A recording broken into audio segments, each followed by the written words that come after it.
I'm so excited to be doing this with Susan. Yay. Um, I want to share a little bit about how we came to be doing this. Um, we, I am organizing this Forest Fairy Festival and also this Forest Fairy Training School. Basically, ever since I think it was sometime last year, I proclaimed myself a professional forest fairy. And so I'm just like really leaning into that. And one of the things that I love or that's fun to work on and talk about and focus on is this principle of making that magic is wherever we make it, or living in the magic all the time, two different ways of saying it. And Susan had posted on Facebook at some point recently, I don't know, a few months ago, something, and I'm going to ask her to share a little bit about the details of that post because they're so Susan. And I saw her post and I was like, girl, like I mean, I already was in love with Susan, but then reading that post, I was like, you just are really living in the same vibe that I live in. And I'm like, I just want to like connect with you about it and really celebrate this resonance that we have and explore if we want to like collaborate together, create together, work on forest fairy stuff together. um, and today we're really just wanting to have a conversation about what this really means, like living in the magic all the time, and how we both do it. So I will pause there. And Susan, I would love to, if you could, I think it would be so fun if you would share with people some of the details of that Facebook post, because it just gives such a good window into you and your magic. And then we can riff on the whole topic. Sure, sounds good. Yeah, so I'm Susan Coates. I am a sex coach here in Denver, Colorado, and I have the pleasure of knowing you, Sarah, and just connecting with you around this. I'm so excited that we're talking about it. And I love that you loved that post because to me, it's like people who really saw that post, I feel like really get who I am. And the people who resonate with it, I feel like are my playmates. They're like the people I want to play with in life. So, yeah, so I wrote this post, and this is kind of like just me tracking my day-to-day life. It's really how I operate. Um, and yeah, so I just was collecting these highlights over a week span that had happened, and just little things, and I do think magic really happens in these little moments. Um, but there was this moment I was walking down the street and just enjoying the sunshine and just feeling my body. And all of a sudden, this guy starts to walk toward me on the sidewalk, and he's got a dog, and he's just this really, I was really attracted to him. I was like, oh, who's that? And he kind of looked down for a second and looked up and said, "Good girl." And I blushed and I thought, oh my gosh, is he talking about me? Like, is he talking to me? I love that so much. Like already getting red in my chest. You I might not be can able to see see it it. on I can see this. it. And and on some level, even after I realized that he was talking to his dog, he looked up at me. And the way that I was looking at him, then I think it kind of registered to him that there was something there, like he was registering it. And so I got to have a moment anyway, even though it was about his dog. And it just like fed my little fantasy, my little erotic fantasy world, or my big erotic fantasy world for the next, 10 minutes or so. Um, and then another time, like within that week, I had been with friends and just had this deep desire. Like we were talking about dance parties, and I just said, I just want to have a really gropey dance party. like, why can't we just be super gropey with each other? And then everyone just stopped what they were doing and we turned on some like grindy music and got saucy with each other and just were like feeling each other up and just like it was just really fantastic. So some of it I just feel like is just a sign of just being ready, being available for these moments that are always happening. I Yeah. actually feel like they're always happening. It's just like, but are we paying attention? And then also, do we have receptors for it? And I think like I have a lot of receptors for those kinds of moments. And I have a wild imagination. So whatever isn't happening, sometimes I'll make up the difference with my own fantasy world. So Whatever isn't happening, I'll make up the difference with my own fantasy world. Oh my God, I love that so much. Yeah. Oh, yeah. oh my God, thank you for sharing those two little snippets because yeah, that really that was the post and the way you string together.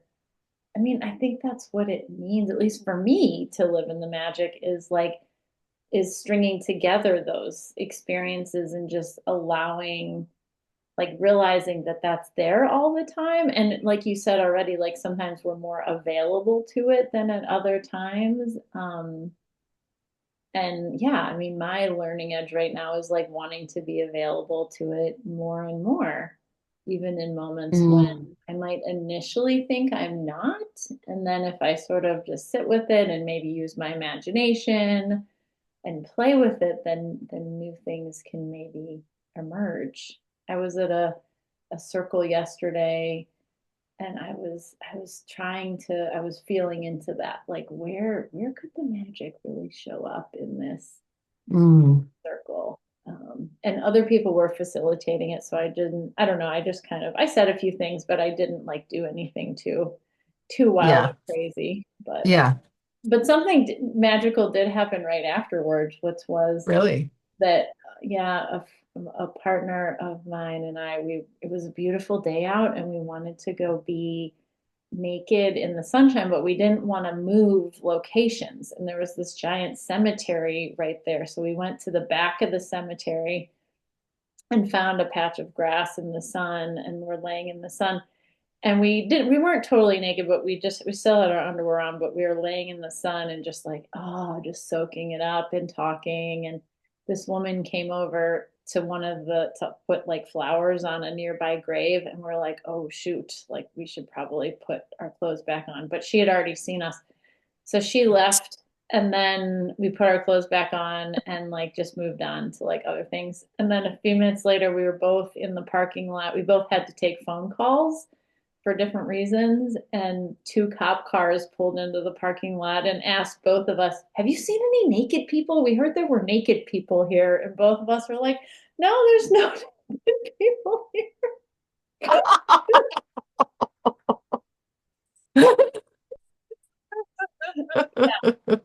It felt pretty magical. It was like, okay, great. We got our Wow. time. Wow.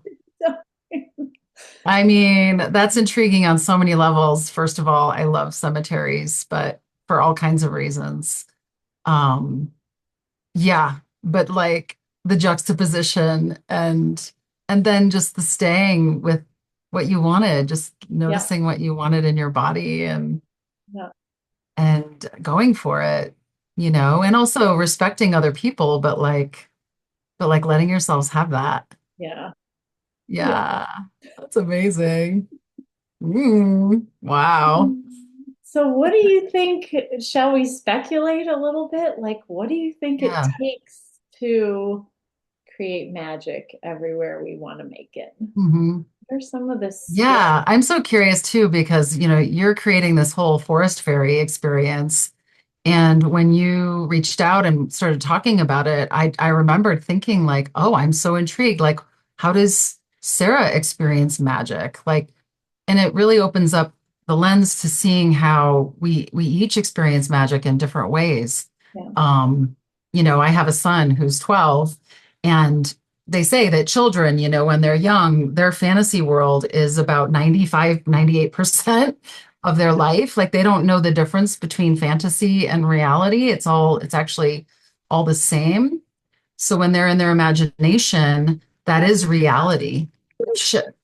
Shoot. I just dropped my Insta. Uh-oh, Um, the just tape to came just to off. give a just to give a little funny aside here, I have this phone like taped up onto my computer so we can record on Zoom at the same time. Anyway, so I'm just gonna hold it here. But but yeah, and then as we grow older, our the fantasy, our imagination in the fantasy world starts to recede, so we can grow up, right, and become like connected to real life. And that's just fantasy, right? So, but I think for me, like when I see my son and he's like deep in imagination, to him that's reality.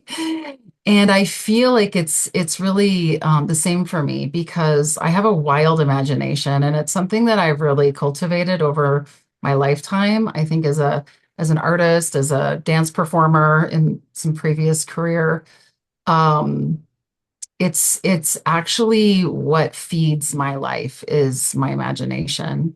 And so for me, magic is actually accessing and using and playing with my imagination all the time. And I think in a way, it's like the imagination is the bridge. It's like how we connect to life and the meaning we make of it and how we perceive it, right? Yeah, Is us using our imagination. And so um when we let ourselves fly with that, yeah, fly into the poetry, fly into the receptivity to wonderment, right? yeah. A lot of people talk about wonder. Um, Jason Silvas is someone who I love who talks about a Mm, lot about wonderment. Um, I think it opens that gateway so that we can actually experience more in mhm. our lives and our bodies don't know the difference between imagination Mm, and reality, right? Like if I think about a lemon, I start to feel a little bit of the like pang in the back of my mouth, you know? So so why not, utilize our imaginations to yeah, create magic in our lives? That's how I experience magic, at least first pass. But I would love to hear like about you as well and yeah. Oh, that feels so what good to hear. And yeah. yeah, it really resonates. And as I'm listening to you, and yes, Lauren, magical thinking is exactly what I think exactly what we're talking about. And yeah, maybe learning, or not learning, but like encouraging ourselves like into that magical thinking because it is like the juicy or one of the most juicy places in life. And yeah, as I was really listening to you and taking it in, I noticed myself like sort of relaxing a little bit because I'm like, Mm. like just kind of basking in the glow of your wisdom, I think, in your share Oh, and like just really feeling like held in the truth of what you're saying. And it was hard to describe like where I could feel it like sort of in my like lower belly or something. It was like mm, this like relaxing. And so if I kind of just keep leaning into that and getting curious about like what lives there for me yeah. specifically in that like lower belly relaxation and what parts that you were sharing were really enlivening for me and I think it is this permission to lean into our imagination and as you were saying how our bodies don't know the difference between what's real and real, what's imagination and what's in real life, whatever that means. um Right. Like, what do we actually know about that? Yeah. yeah, Yeah. The it difference. felt like permission, it felt Mm. like yeah, just giving giving myself that permission. So, this whole forest fairy endeavor is really my yeah, effort, I think, and focus to lean into it more. Um, and in some ways, for me, this really started, gosh, it was probably like, I don't know, 10 years ago now or something. It was after my divorce, and somewhere I had found out about this practice called bliss practice, where, or maybe that's just what I called it. I don't know. It was some like snippet of a podcast that I heard once where the person was like, just set the timer for 15 minutes every day and let yourself go for bliss for 15 minutes and just see what you do. Like, see if you like paint or do art or journal or talk to a friend or masturbate or, what do you, who knows, right? Who knows what it's going to be. Who knows? So Yeah. the first day I did it, I was at a park and I just started collecting little leaves and sticks and like making Mm, things with them. And it just felt so blissful. And I thought I was going to journal. Like I thought I was going to do something that I already knew brought me pleasure. But because I was going for that bliss, it like brought me to something new. And so I kept really working with that. And I think over the years, I've just given myself more and more permission to go towards those mm, not only desires, but yeah, fantasies and imagination and the things that I can create in my mind that are the most delicious. And then just like letting myself mhm. live into them, whether it means creating it in actual three-dimensional reality or it means just holding this thing in my mind. Uh, Yeah. yeah. The one example that I have of that I'm pretty sure will always just be held in my mind. Maybe it could come into fruition, but I don't feel attached to this ever happening. Is my friend Allison and I own houses in Kentucky that are like there's a ridge that separates our houses. So in order to get from my house to hers by walking, you could walk all the way around on the street and it would take like, I don't know, 45 minutes or something. But if you walk through the woods to get from my house to hers, it's shorter, but it's like up a hill and then down. And I really want to have goats and herd goats up the house, up the hill and down to her house. I don't know why I want to do this. It's like the most random, like, but every time I think about doing that, it gives my body such joy. And it's just like Mm. there's some like tickle that happens in my soul. I'm like me and these imaginary goats herding through the woods to Allison's house. I don't know, but it's just like it just I love that. feels so Eh, dreamy. I'm there. Yeah, yeah. Oh I don't know how it'll ever actually happen in three dimensions, but it's my gosh. just saying it out loud, like I connect to the feeling in my body of like it's like a certain Yeah. frequency that Yeah. feels so yummy.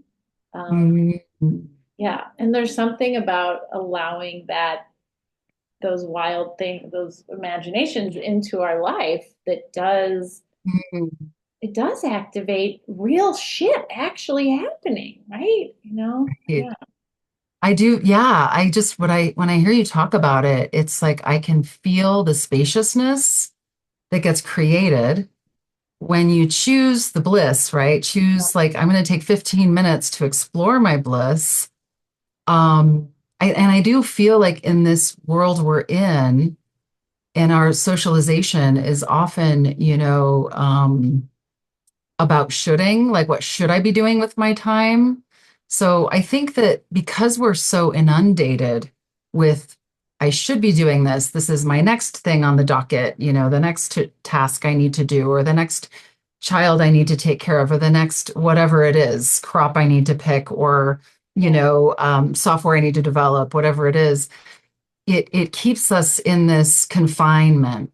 Um, and then it's also the shoulding, right? Which is a little shaming. It's like, well, in order to belong, I need to, in Yeah. order to belong to my success for today, or what the world sees as success, or what have you. I think it can be more of this obligatory culture. Yeah. And so when we do things, even for 15 minutes, that counter that, the experience, I can really feel like the difference of the experience. It's like, oh, goats and taking because there's the voice that'd be like, of course you would take the shortest path. Like that's why we have Google Maps, Yeah. But like you giving yourself space to imagine these goats and imagine what that would feel like and then getting to feel it. That is really magical, and it is in the way I perceive it or experience it in my body is spaciousness Hmm. and um spaciousness for you, like giving yourself room to be having an experience Yeah.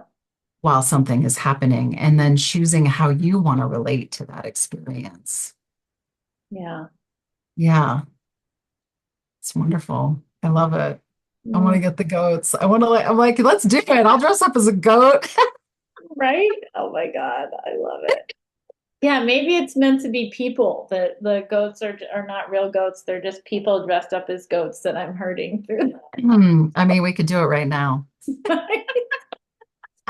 Or I could always just borrow some neighbors' goats and like do it. There you I go. don't know if it would have the same thing. Right? Yeah, right, right, right. Magic is using your imagination and full of, yeah, it's definitely, yeah, feels, Yeah, isn't it? Yeah. Yeah. yeah. So what do you think Mm. about, since we are, both of us, I think, work with people on skill building. Where do you think are like some of the skills that go into living in this, like creating magic Yeah. where everywhere we want to make it? hmm It's a great question. I explore it a lot with my clients and in myself.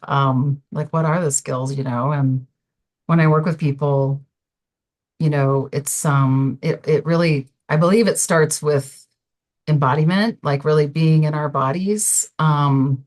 We can't really be in a magical relationship to life or our imaginations or the possibility of our curiosity if we're not in our bodies exploring and attuning to ourselves and learning, like, what am I curious about with regards to this moment or that moment, even if I'm working for someone. So I do work a lot with clients on that, like, and it's really creating space to be able to connect in with their own wonderment and their own magic.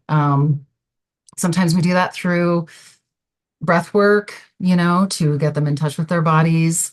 And then sometimes I'll bring in, you know, what their desires are and then build on fantasy Yeah, because then that can expand their imagination or the space for their imagination to fly.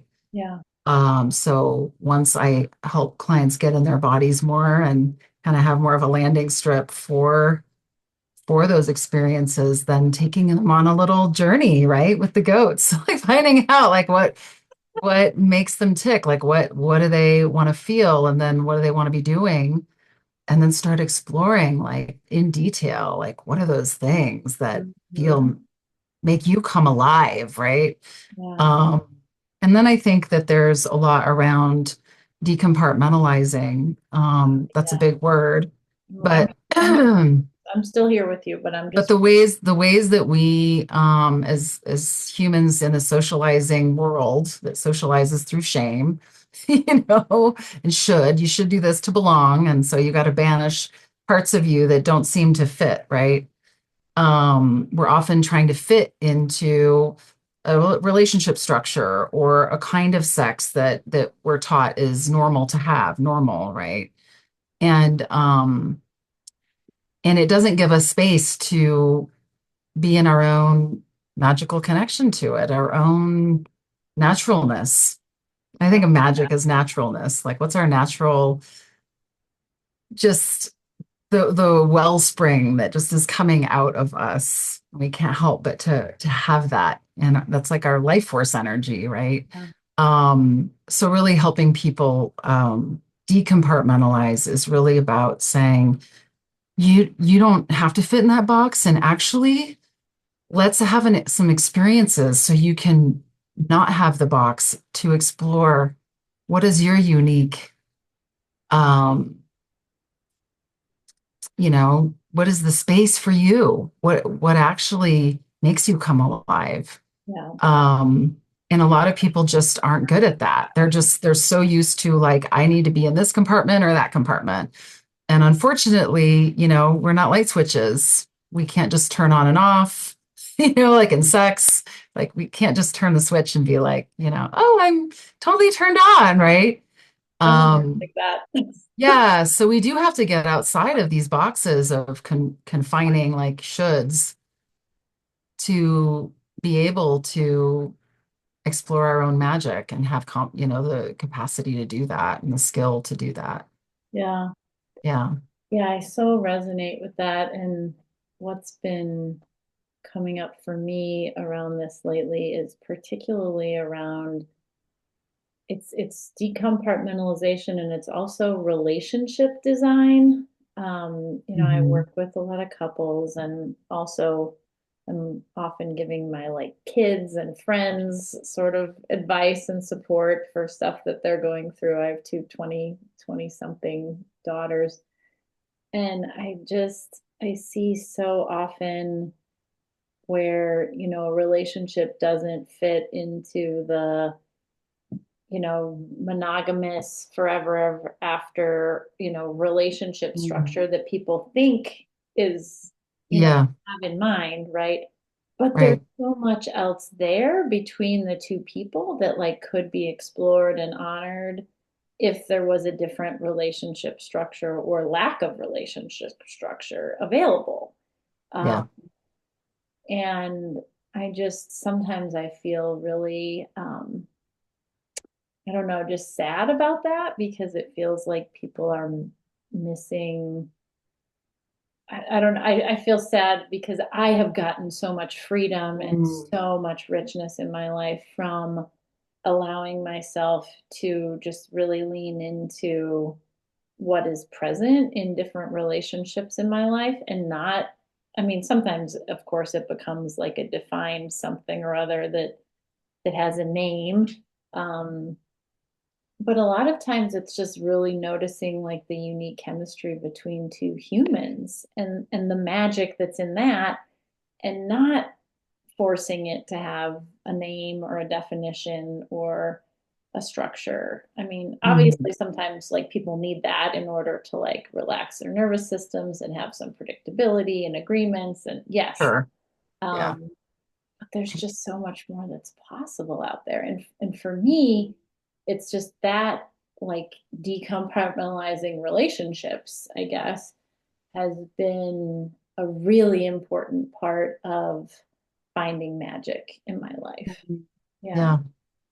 Yeah. It's like if we let go of the idea of what we are supposed to be doing in our relationship structures and relationships, then maybe we might open the possibility for what might emerge Yeah. and show us a path, right? Like the goats. Like it's Yeah. like the goats leading us into the relationship structure Right. that we didn't know we needed. And like I keep returning to this phrase like form follows function Mm. because I think people spend so much time like trying to fit into these boxes and relationship structures that just don't function for them.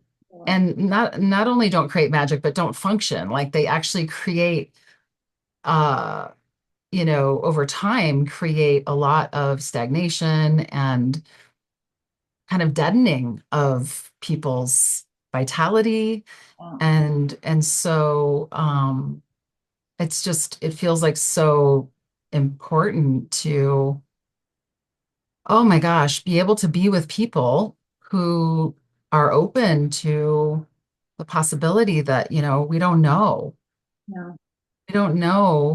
and we're going to lean in and see what how our structure might emerge by noticing what comes alive in each of us and noticing also what doesn't seem to work for us very Yeah. well and doesn't open up that dynamic,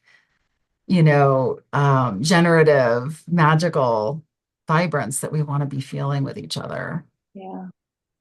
because I've had those relationships. I don't know about the folks listening, but I've had those relationships where it's like, Yeah. why do I keep trying to do this? Like it's not, and I'm not enjoying it, and I'm pretty sure my partner's not enjoying it either. Right. Yeah. Yeah. I'm having a moment of just feeling back into my marriage. I was married for 19 years and I about like halfway through, I don't know, 8, 9, or 10 years through the relationship, we reached a point where we both knew that we needed to reinvent the relationship. Like I had I had been it was very much like a student teacher relationship. It didn't really have an equal power dynamic. I He was very much Okay. like a teacher, kind of leader, guru type. He was 26 years older than me. And we got, a decade in, we had 2 kids, and I was like, this isn't really working for me anymore. Like, I want to be a leader too in this relationship. Like, I want to Mm, rethink our structure of like how we are together and how we are relating to the community. And we just didn't have tools for that. Like, I just mm, know how to do it. And my upbringing was such that, like, I really never was good at like getting outside support. I was trained that, like, you don't, like, asking for help makes you weak, and that you need to figure this out yourself. And um we didn't even really reach out for support. But I think so many, especially long-term relationships, go through those moments where mhm. things do need to be redefined, and it's so hard to do that. Like, yeah. I know. And most people are given, either you're in or you're out, and Yeah. here's the box, here's the structure, and either you're going to try to make that happen and make it work or endure it for however much time, which will tell you that it was a success because of how much time you were together enduring it, Right. or you're going to not, or you're just going to end it. And yeah, I've seen so many people end relationships without leaning into a third way. Yeah. And I use this word a lot, the third way, and I'm known as a third way queen because of it. I love Like, that. wait a minute, like if you notice you're starting to think in either or terms, there's probably a third way. And that's what I Um, call the magic. That's the discovery oh, zone, I right? love that. Yeah. That is actually sitting there waiting for you to get curious about it, and lean into that unknown space. But unfortunately, we are in a world where it's like, well, let's figure out if you should stay in this format or out, and it's either success or failure. Yeah. But like even with my son teaches me so much. I'm sure your kids do too. But like, I'll say, oh, well, I know he likes to do this. So how about we go do this? And he'll say, no. How about we do this? No. I'm like, okay, it's either this or it's this. And he's not into the either this or either this. And I discovered this way with him that I call discovery mode. Hmm. And I say, okay, well, let's go out, and neither of us knows what's going to happen. Because I think on some level, he doesn't want me to tell him, prescribe that this is the box he should live in, right? He's Right. he's showing me the way to magic. And so I said, let's go into discovery mode. We're gonna get on our bikes, and then you decide the first turn, I'll decide the second turn. And at any time we can say, pause, let's get off our bikes and we'll explore. Oh, And so the first time I did this, it was amazing. I was like, wow, from the one to the many, I can learn so much about relationships from this. Um, he said, oh, turn right here. And I could see he was looking at something, or something drew his eye. And then something drew my eye. And I said, let's turn here. Let's turn left. And then next thing we knew, we ended up at this place that we'd never been to before.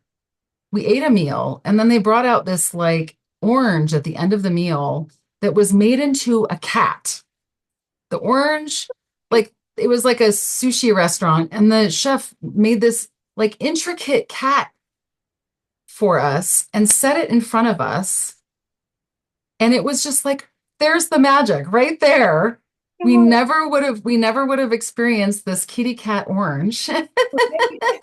And to this day, my son goes back and remembers that day. Oh, He's like, "Oh, that was so fun because we saw this installation on a tree, and then we went over to this place, and we never would have done that before. We never went that way before, Mom." And I'm like, "Yeah, isn't that oh my amazing?" God, this And is giving me so, goosebumps. It just feels like, yeah, exactly the kind of thing that, yes, yeah. yeah, so I really do feel like we can learn so much from our kids in this respect, Mm, from the young ones because they know yeah, how to be in the magic, yeah, and many of us have forgotten. So it's beautiful. yeah, totally. Oh my gosh, that just is Yeah. making me, I'm like, wait, can we have kids at Forest Fairy Festival? Because it's Right? like they do bring this like whole Hmm. magical vibe just by being who they are. Um, Yeah, but totally, I feel totally. like with But they nudity, can teach us so much about like even being in sex, like I want to explore this, and then giving your partner space to say, oh, well, how about we try this? And then, just leaning into that discovery, yeah, instead of like, playfulness of it. yeah, yeah. What do you really want right now? Well, I keep thinking we should be doing this, but like, here's what I actually want. Yeah. Um, I had a lover, he was a new lover, and I was really turned off by like what we were planning. And I was like, and I just thought, I'm just going to scrap it because I can't fit in this box. I'm just Mm. going to want to cancel the date. So, you know what I would really, really love actually? And he said, what? It was a risk, because I was like, well, you might leave the connection, it's pretty early on. And I said, I would just really love it if you would just come, throw me on the bed, take off all my clothes, give me a 2-hour massage. I might not even say anything to you. And then you might just leave. And I just don't want to have to do anything. And Okay, he well, was like wagging. And I thought, oh my God, I almost like averted my eyes, Sarah. I was like, oh my God, he's totally gonna be so turned off. Like, what's in it for him? And I looked up and it's like if he had a tail, it would be wagging. he was into it. Yeah, he was really into it. And he's like, that sounds amazing. And actually, he was grateful because I just said what I really wanted. And so I think that's another piece of this is like, can we really get in touch with what we actually really want? What is our actual F yeah? Like, what's our, juiciest juice? If we Yeah, could have it our way, can we take the risk and be vulnerable and say it yeah, and just see if it's possible? And I actually think it really is possible. I think people out there in the world are just dying to know what we want, how we want it. yeah, And we're just not in a world where that's the norm. yeah. Um, so, Well, and another skill and or aspect of this that I want to tease out is vulnerability. mhm. I hear real vulnerability in your share with that lover that you just described. And Lauren, who I know is here with us, I think Lauren she's like one of my vulnerability role models because she's so good at being vulnerable. So good at it, so There's skilled. moments where I feel like I channel my inner Lauren and I'll just be like, you Same. know, and and there's so much power in, really just yeah and it can be scary, right, to be vulnerable, and I think that's maybe sort of the shadow side sometimes is, well, it obviously doesn't always work out, and I mean not Yeah, because we're vulnerable doesn't mean we're going to get what we want, like it's true. there's nothing built, there's no guarantee, um and there are times when I realize like my vulnerability, um like it's not, I don't want to say this, like not to force myself to be vulnerable, right? Where it's like Hmm. like do I, is this actually, do I have the capacity for this? Does this feel genuine? Is this vulnerability coming from an authentic place? Or am I like trying to push myself to share something that I'm actually not ready to share? Mhm. Just because in my head, I know that vulnerability is powerful and makes things happen. Um, but yeah, Yeah. I feel like I've over pushed myself in that realm Mhm. before. Yeah. Yeah.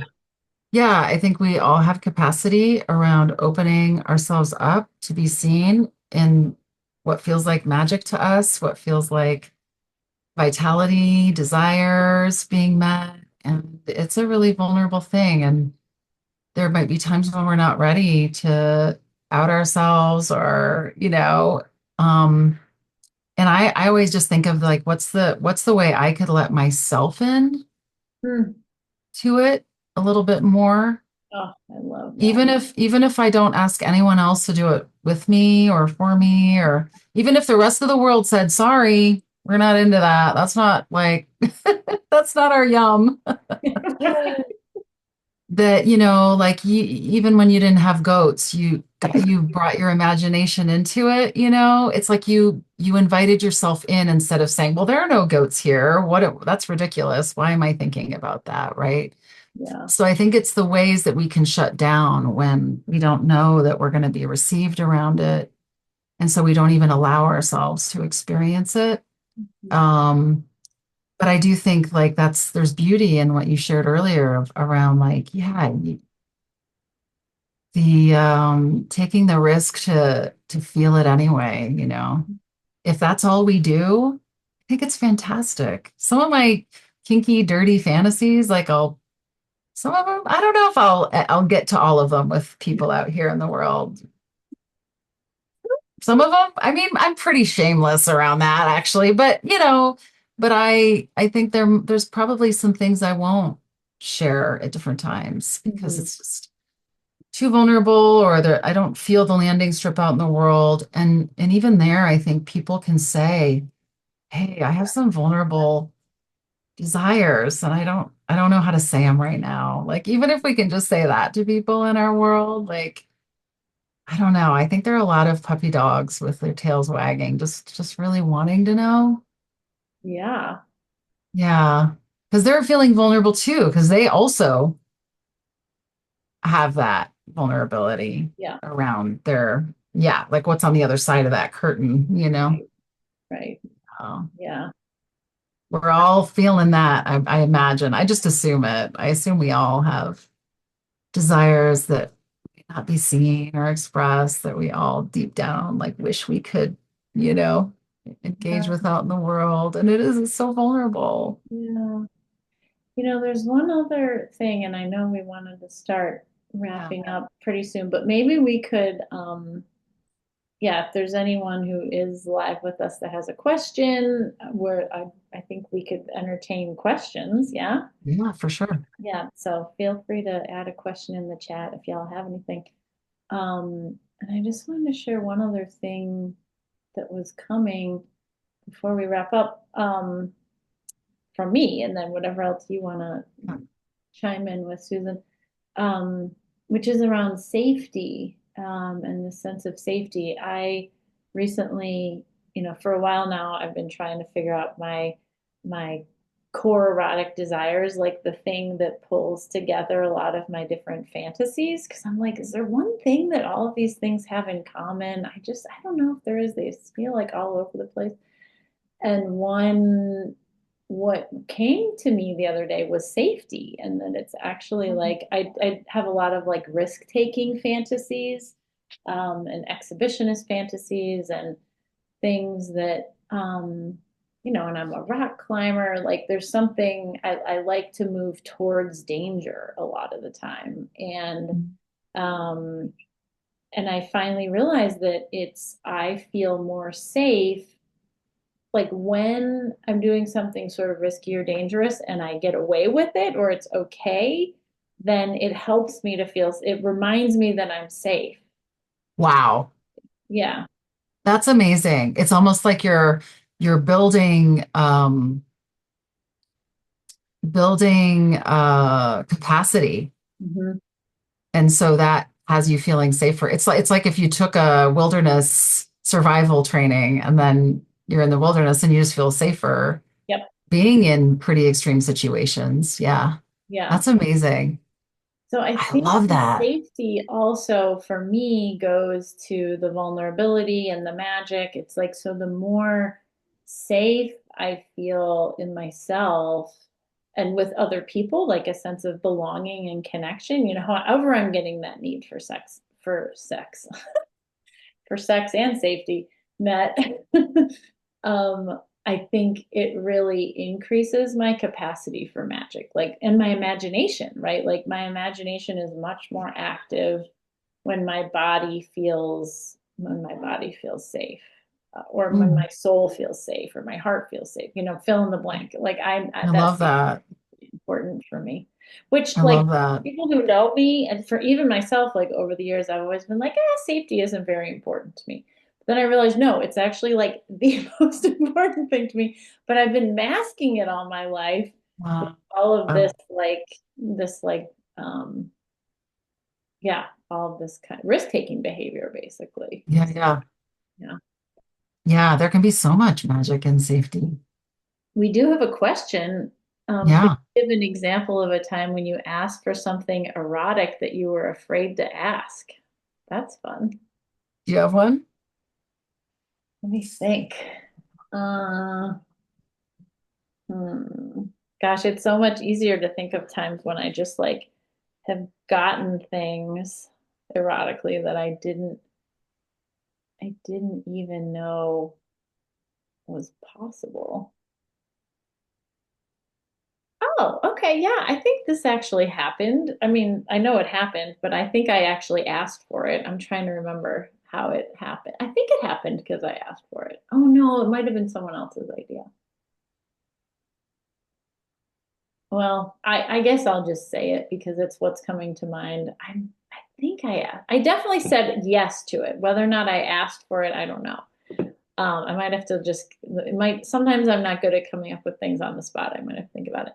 So it was Okay. the other, I don't know, a month or a couple months ago at this like party, two partners were there. And at that point, I had only had sex with one of them and I hadn't had sex with the other one, but we were like very attracted to each other. And at the gathering, the one partner suggested, because we were already like connecting erotically, and he was like, "Well, why don't we just take turns with you?"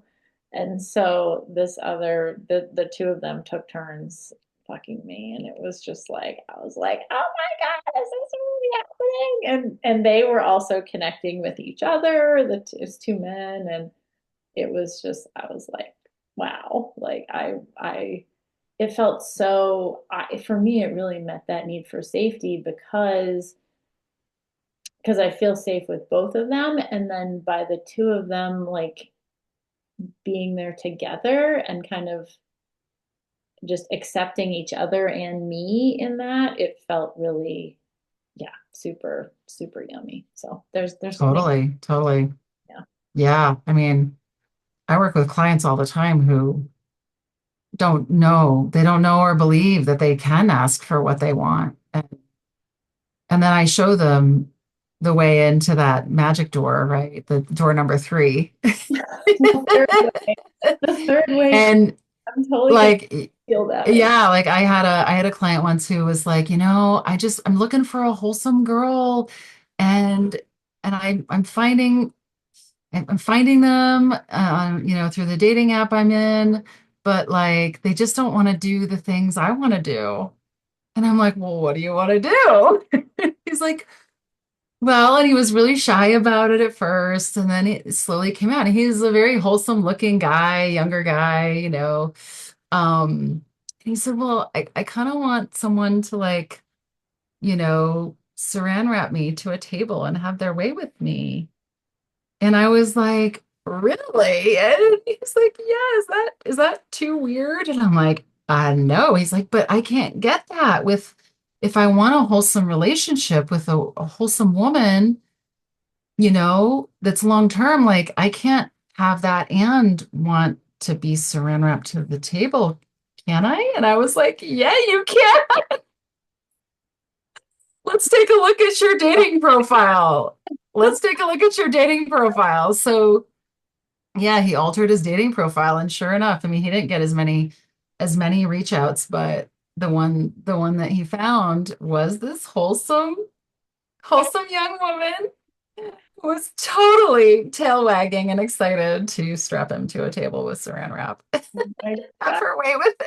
I love that. I love that. So I just love that example. And, and sometimes I think as practitioners, we work with clients who inspire the heck out of us. Like it's Also, amazing yes. how inspiring these people are, because they're going for it and they're trying things and they're leaning into that discomfort and the vulnerability.